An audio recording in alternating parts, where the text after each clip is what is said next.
My name is Colleen Valerio, and I'm joined with Vicki Tetley, who works with us here at DRP. We're partners. Hello. And today it's the question and answer time where we answer questions that people ask us. And today it's all about taxation in the Dominican Republic and property tax and things like that. Really important, and that's why I'm keeping some notes with me, because there's a lot of great information, and it's important that we get you that correctly.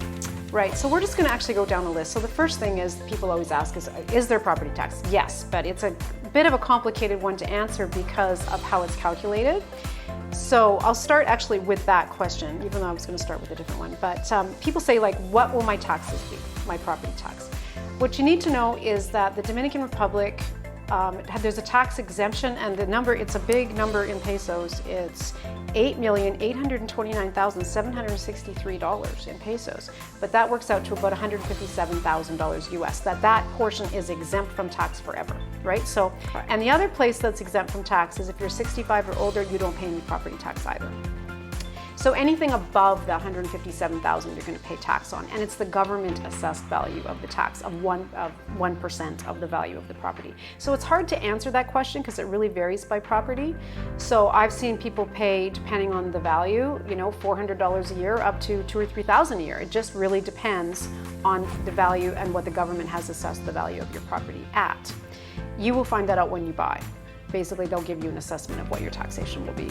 Correct. For property tax. Now, there's two ways to pay property tax too. You buy in a personal name. So let's say Vicki buys a house, which is, she did, we're sitting in it.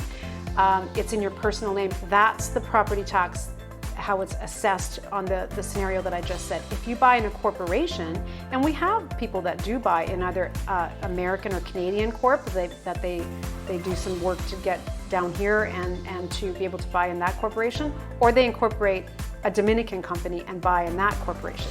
There's various reasons why people do that. If they're in business, they don't want any liability associated with their personal residence. Or you're going to say something? I was just going to say, correct, corporations, and I think we should go in more detail a little bit later about some of the pros and cons of that. That's a whole other video. Yep. But the tax is calculated differently on a corporation. It's the assets. It's a corporation that doesn't really operate as an operating company. It's more of just an asset-based company.